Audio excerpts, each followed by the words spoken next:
नमस्कार, मैं अनु छाबड़ा। कहानियों के इस श्रृंखला में आज एक नई कहानी, प्यारी सी छोटी सी कहानी के साथ आपके सामने प्रस्तुत हुई हूँ। आज हम जिस पौधे की बात करने वाले हैं वह एक अकेला पौधा नहीं, हम ऐसे कई पौधों की एक साथ बात करने वाले हैं और उनके साथ एक बहुत अच्छी सी रंगीन दुनिया को जोड़ने की कोशिश करना चाहती हूँ। आज मैं बात करना चाहती हूँ तितली की। सबने देखा है रंग बिरंगी तितलियाँ हमारे बागों में, बगीचों में, फूलों पे मंडराती कितनी सुंदर लगती हैं।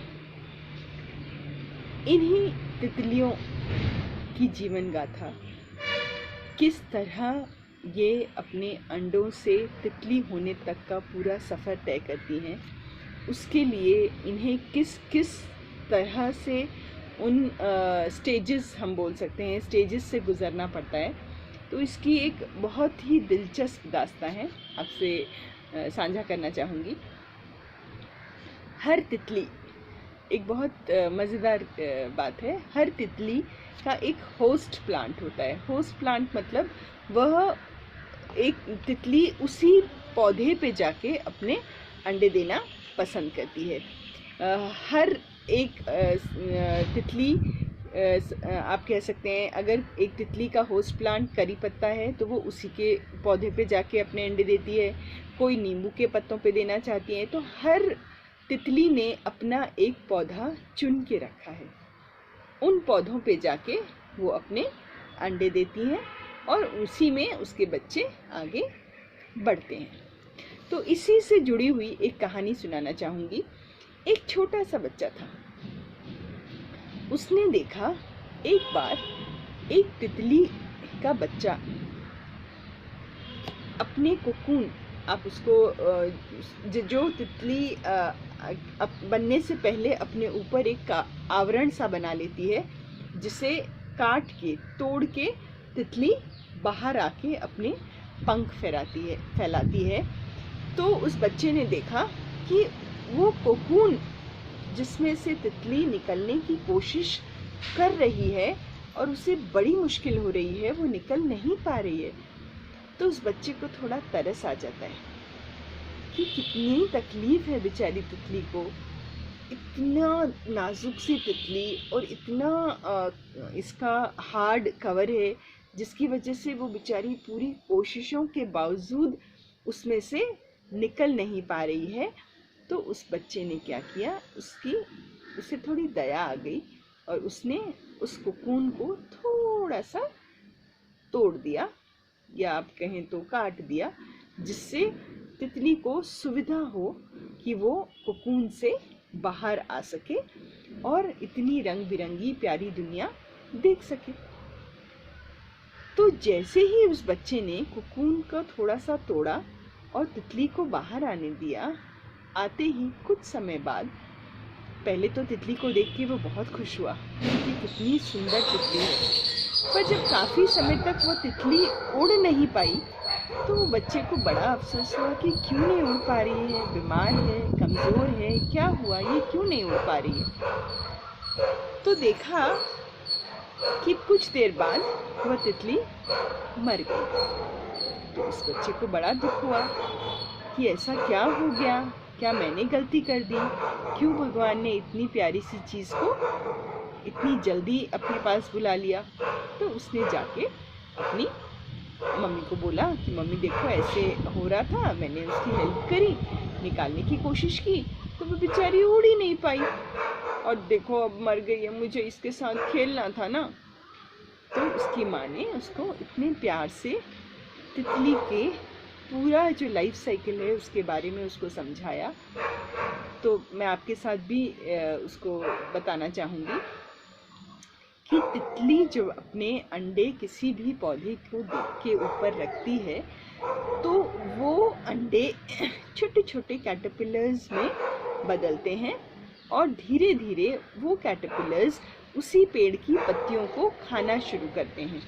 तो जैसे जैसे वो खाते जाते हैं उनकी खुराक बढ़ती जाती है और वो देखते ही देखते ऐसे गोबले से मोटे से ऐसे अच्छे से चबी चबी जैसे हो जाते हैं। तो ये तो हो जाती है इनकी 3 स्टेजेस, जिसमें पहला था अंडे वाली, दूसरा वो जो छोटे छोटे कैटरपिलर्स होते हैं, तीसरा जब उनकी खुराक इतनी ज़्यादा होती है कि वो अपने शरीर के हिस्से का 10 गुना साइज़ बढ़ा लेते हैं, तो एकदम मोटे मोटे, एकदम ऐसे ऐसे सुंदर से एकदम मोटे मोटे से हो जाते हैं, क्योंकि उन्होंने इतना खाना होता है। तो वो लगातार अगर 2 या 3 आप कहें कि कैटरपिलर्स आपके नींबू के पेड़ पे हैं, तो वो कम से कम 70% आपकी पत्तियां सब ख़त्म कर सकते हैं, उनकी इतनी खुराक ज़्यादा होती है। तो वो खाने के बाद वो एक तरह का रस अपने मुंह से निकालते हैं, जो रस को वो अपनी थूक कह सकते हो आप, अपनी शरीर के चारों तरफ लगाते हैं, जो हवा के कांटेक्ट में आते ही हार्ड हो जाती है। तो जब वो सख्त हो जाती है तो वो एक तरह का आवरण उस कैटरपिलर के शरीर के चारों तरफ आ जाता है और वो कैटरपिलर उसके अंदर सो जाता है, और उसका जो भी ट्रांसफॉर्मेशन है आपका कैटरपिलर से तितली बनने का, वो उस कोकून के अंदर ही होता रहता है। और इस पूरी गतिविधि को कम से कम 15 से 20 दिन लगते हैं, जिसमें वो कैटरपिलर एक संपूर्ण तितली का रूप लेता है। अब जब यह कोकून ऐसे लटके रहते हैं, इधर उधर लटके रहते हैं, तो आप अगर उनको देखें तो आपको पता भी नहीं चलेगा कि इसके अंदर भगवान ने इतनी सुंदर तितली रखी हुई है। तो जब उनका दिन आता है और उन्हें कोकून को तोड़ के बाहर निकलना होता है, तो ये जो प्रोसेस है, ये जो विधि है जिसमें उसको कोकून को तोड़ना है और उसके अंदर से बाहर निकलना है, इस विधि में, इस पूरे प्रोसेस में तितली को अपने सिर से बहुत ज़्यादा जोर लगा के, प्रेशर लगा के उस कोकून को तोड़ना होता है।